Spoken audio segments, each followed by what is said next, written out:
Et si, il y a 2400 ans, un philosophe pouvait encore nous enseigner des vérités sur la vie, la connaissance, la vertu, sur ce que c'est qu'être humain? Platon, disciple de Socrate et maître des idées, n'a pas écrit des manuels de développement personnel, il a réfléchi au sens, à l'âme, à la cité, à la vérité. Mais dans ces dialogues se cachent des leçons de vie intemporelles, qui peuvent nous guider aujourd'hui. Dans cette vidéo, explorons 5 leçons profondes de Platon que chacun peut intégrer à son existence quotidienne des idées pour penser, agir, choisir. Même si certains passages sont complexes, je t'invite à les laisser résonner dans ta vie. Leçon 1. La réalité ne se limite pas au visible, pense le monde intelligible. Pour Platon, le monde que nous percevons avec nos sens est une réalité changeante, imparfaite, un monde d'opinions et d'illusions. Mais au-dessus de ce monde sensible, il y a le monde intelligible, le monde des idées ou formes, immuables, universelles. L'idée du bien, l'idée de la justice, de la beauté sont des modèles éternels dont les objets sensibles ne sont que des copies ou des reflets. Cette doctrine est au cœur de ces dialogues, notamment dans la République. Ce que cela enseigne pour la vie. Ne te fie pas uniquement aux apparences. Ce que tu vois, tu le vois à travers des filtres, des croyances, un point de vue. Cherche les principes, les valeurs stables derrière les phénomènes changeants. Lorsque tu juges ou agis, vise ce qui est bon en soi, pas seulement ce qui marche dans l'instant.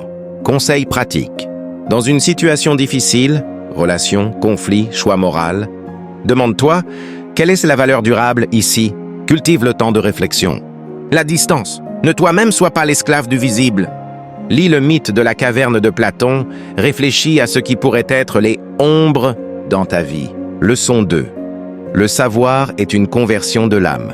L'étonnement comme point de départ, Platon affirme que le désir de savoir naît de l'étonnement.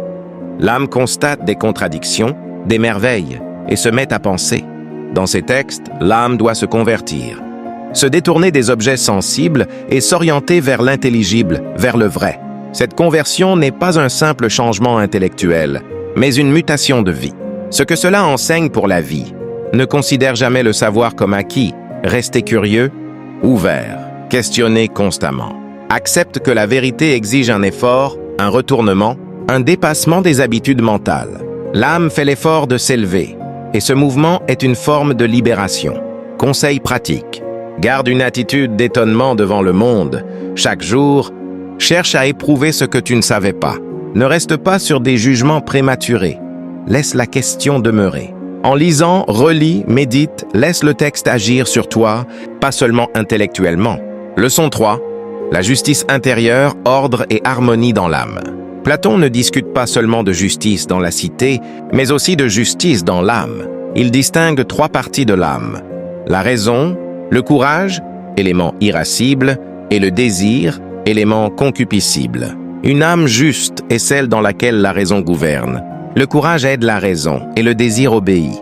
L'injustice intérieure est quand les passions dominent la raison. C'est le gâchis de soi.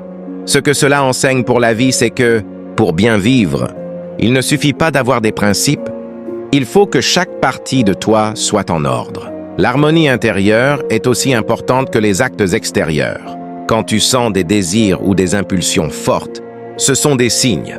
Interroge-les, ne les réprime pas mécaniquement. Conseil pratique.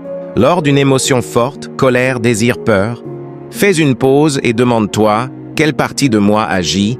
Pratique l'auto-observation.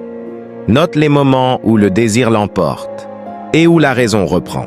Cultive le courage, car la raison a besoin d'un auxiliaire, mais veille à ce qu'il serve là. Vertu plutôt que la violence. Leçon 4. Personne ne commet l'injustice volontairement, l'ignorance du bien. Une des idées fortes de Platon est que l'injustice est le fruit de l'ignorance. Si un être savait vraiment ce qu'est le bien et le meilleur pour lui, il ne ferait pas le mal. Ainsi, agir mal n'est pas une décision consciente, mais le résultat d'une confusion. Cela a une portée morale puissante. La punition purement répressive ne suffit pas. Il faut éduquer l'âme. Ce que cela enseigne pour la vie. Ne juge pas seulement, cherche à comprendre pourquoi quelqu'un agit mal. Peut-être ne voit-il pas ce qu'il faut. Sois indulgent envers toi-même dans tes erreurs, mais ne t'en accommode pas non plus. Le travail moral est avant tout un travail intellectuel. Connaître le bien, le désir du bien. Quand tu fais une erreur, demande « Qu'est-ce que j'ignorais? Quelle croyance fausse m'a poussé là ?» Ne te contente pas de vouloir être bon. Cherche à savoir ce que cela veut dire dans chaque cas. Apprends, lis, discute, c'est dans cet effort que la conscience s'affine. Leçon 5. Le philosophe doit être le gardien de la cité, la vertu comme service. Platon, dans la République, conçoit la figure du philosophe roi. Un dirigeant qui connaît le bien, qui est formé à la philosophie et qui gouverne non pour ses intérêts, mais pour le bien commun. La vertu n'est pas une vertu privée, mais une disposition qui aspire à servir la cité. Ce que cela enseigne pour la vie. Vivre vertueusement, ce n'est pas juste pour soi, c'est contribuer au bien des autres. Ne te contente pas d'une morale individualiste, l'éthique a une dimension sociale, politique. Si tu es dans un rôle, éducateur, parent, citoyen, la vertu que tu cultives est un exemple et une responsabilité. Conseil pratique. Interroge ton rôle dans ta communauté. Comment peux-tu servir, contribuer? Évite l'isolement vertueux. Relie tes choix personnels à des effets collectifs.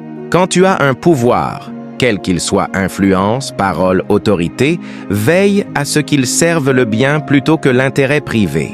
Ces 5 leçons, penser l'intelligible, convertir l'âme, ordonner l'intérieur, comprendre l'ignorance, exercer la vertu dans le service, ne sont pas des dogmes à appliquer mécaniquement, mais des fils de réflexion pour ta vie. Platon ne nous livre pas une recette de bonheur instantané, mais un questionnement profond. Qui sommes-nous? Que savons-nous? Où va notre âme? Quelques suggestions pour prolonger la démarche. 1. Choisis une leçon à explorer pendant une semaine. Par exemple, l'injustice est ignorance ou conversion de l'âme. Chaque jour, médite-la dans une situation concrète. 2.